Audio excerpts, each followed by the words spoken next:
कहते हैं अपनी पे आ जाओ तो फिर सब कुछ बदल जाता है। डॉक्टर एस जयशंकर और इस महिला की तस्वीर बहुत ज्यादा चर्चा में क्यों है, तो वहीं दूसरी तरफ चीन और पाकिस्तान अचानक से दोस्ती का राग क्यों अलापने लगे हैं। तो वहीं जकार्ता में रूसी विदेश मंत्री ने डॉक्टर एस जयशंकर को ऐसा क्या कहा, क्यों कहा कि हम ट्रायोका पे काम कर रहे हैं, जानेंगे। बहुत कुछ हुआ है इधर डॉक्टर एस जयशंकर के साथ, जियोपॉलिटिक्स में धमाल मचा हुआ है। आइए जानते हैं इन खबरों को विस्तार से। आजकल भारतीय विदेश मंत्री एकदम से कलर वाला चश्मा पहनकर रंगचंग वाले टी शर्ट पहनकर उतरे हैं आसियान शिखर सम्मेलन में। वैसे तो ये हीरो बनकर उतरे हैं और वैसे भी हीरो हैं ही। इन्होंने विदेश नीति को एकदम से बदल कर रख दिया है, सोच से परे वाला गेम खेला है। भारतीय विदेश मंत्री एस जयशंकर इन दिनों आसियान शिखर सम्मेलन में शामिल हो रहे हैं और इंडोनेशिया में हैं, और इस दौरान इन्होंने कई देशों के विदेश मंत्री, बड़े अधिकारियों के साथ बायलैटरल मीटिंग भी की।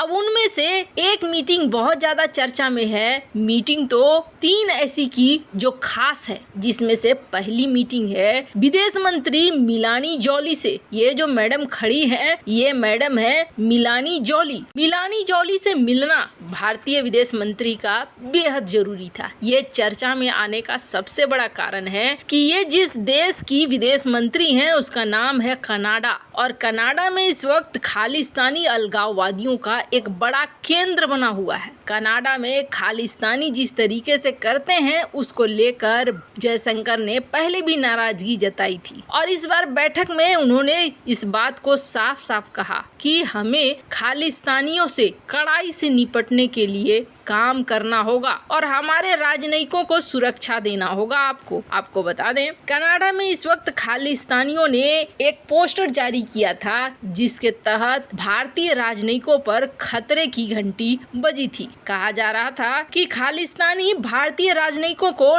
टारगेट कर रहे हैं और इसमें अधिकारियों के नाम, फोन नंबर के अलावा उनके खिलाफ हिंसा की अपील तक कर दी गई है। भारतीय विदेश मंत्री ने इन पोस्टर्स को लेकर कनाडा के सामने सख्त आपत्ति जताई। उसके बाद कनाडा ने कहा कि हम सुरक्षा देंगे। इन्होंने कहा कि देखो, अगर आपने पूरी तरीके से कड़ैती नहीं की तो याद रखना हमारे रिश्ते बिगड़ जाएंगे। मिलानी जॉली कनाडा की विदेश मंत्री के साथ साथ एक वकील भी है। वो कनाडा के लिबरल पार्टी की सदस्य है। कनाडा के 2015 के चुनाव में पहली बार सांसद बनकर आई थी। खैर, इसलिए ये तस्वीर बहुत ज्यादा चर्चा में रही, पर इनके अलावे कुछ चीजों के सुर बदलते दिखे इस मीटिंग के दौरान। सबसे पहले तो मीटिंग हुई सरगई लावारोव के साथ। स्क्रीन पर आप देख सकते हैं वीडियो, किस तरह से सरगई लावारोव इंतजार कर रहे थे डॉक्टर एस जयशंकर का, और जब ये यहाँ मिले तो यहाँ पर हल्का फुल्का मजाक भी चला, जिसमें रूस ने ये कहा कि हम ट्रायोका पर काम कर रहे हैं, 3 तरह की चीजों पर काम कर रहे हैं, जिस पर भारतीय विदेश मंत्री जयशंकर ने कहा कि हम आपको फॉलो करने की कोशिश करेंगे। ये जो लाइन है, इस लाइन का अगर मतलब निकालेंगे तो मतलब बहुत बड़ा निकलेगा।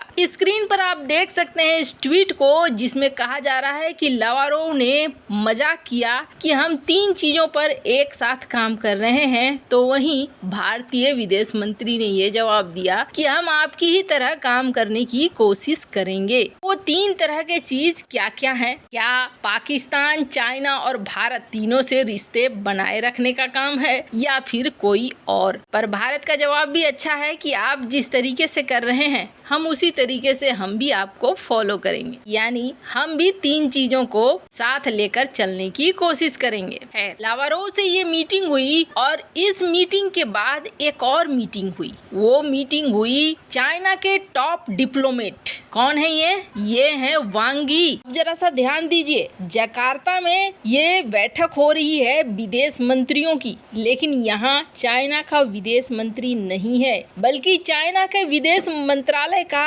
एक अधिकारी वांग यी है। वांग यी इस वक्त विदेश मंत्री नहीं है। इस चीज को लेकर पहले से भी प्रश्न उठाए जा रहे हैं कि चाइना के अंदर कुछ तो जरूर चल रहा है और कहीं न कहीं इनके विदेश मंत्री गायब हो गए हैं। हालांकि चाइना ने अभी तक साफ साफ बताया नहीं है कि विदेश मंत्री कहाँ गए हैं, लेकिन वांग यी के साथ यहाँ पर मुलाकात हुई और वांग यी ने जो कहा ना वो थोड़ा सा चौंकाने वाला था, क्योंकि चाइना से जल्दी ऐसी उम्मीद की नहीं जाती है। चाइना अक्सर कटु बातें कहता है, अपने आप को बहुत ज्यादा सुपीरियर दिखलाने की कोशिश करता है, लेकिन वांग यी ने इस बार भारत के साथ जो द्विपक्षीय बैठक की, इस बैठक के दौरान इन्होंने कहा कि हम चाहते हैं भारत के साथ हमारे रिश्ते एकदम से सुधर जाएं, हम बिजनेस से लेकर हर चीज के मामले में साफ सुथरे ढंग से एक दूसरे के साथ काम कर सकें। और ये जो आवाज थी, इस बार ये आवाज दबी हुई आवाज लग रही थी, जिसमें चाइना के ये टॉप डिप्लोमेट कह रहे हैं कि हमें मिलिट्री टेंशन हटा देना होगा।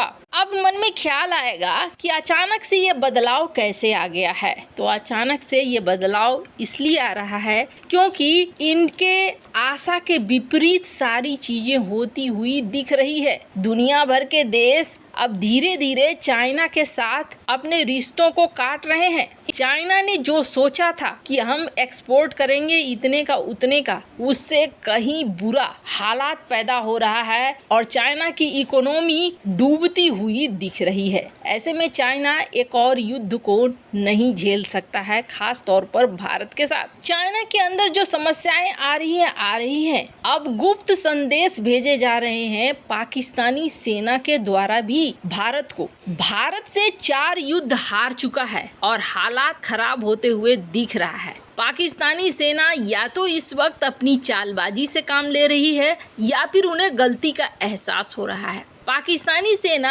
गुप्त संदेश भेज रही है। ये संदेश किसके द्वारा भेजा जा रहा है तो आपको बता दें, पहले तो ये संदेश भेजा जा रहा है पाकिस्तान के पत्रकारों द्वारा। पाकिस्तानी सेना के कई करीबी पत्रकार हैं, जिनमें से एक नाम है शहजाद चौधरी। ये जब लिखता है तो समझ लीजिए पाकिस्तान की सेना लिख रही है। इन्होंने अब धीरे धीरे पाकिस्तान और भारत को आपस में बैर छोड़ना होगा, आपस में मिलजुल कर रहना होगा, कश्मीर के लिए एक समाधान ढूंढकर हमें आगे बढ़ जाना होगा, क्योंकि ये 21वीं सदी में दुनिया जब आपस में मिलजुल कर आगे बढ़ रही है तो हम व्यापार को रोक कर रखे हुए हैं, ये ठीक नहीं है, हमें व्यापार भी करना होगा। भारत पाकिस्तान की मदद नहीं करता है, दोनों देशों को आगे आना होगा, दोनों देशों के लोगों को एक दूसरे से मिलना जुलना होगा। कहा जा रहा है कि ये सारी चीजें अब पाकिस्तानी सेना द्वारा अपनी जनता के साथ साथ भारत को भी संदेश दिया जा रहा है। वैसे आपको क्या लगता है, चाइना या पाकिस्तान, दोनों में से कोई भी देश यकीन करने के लायक है? कमेंट कर अपनी राय जरूर बताएं। जल्द मिलते हैं अगले वीडियो में नई खबर के साथ।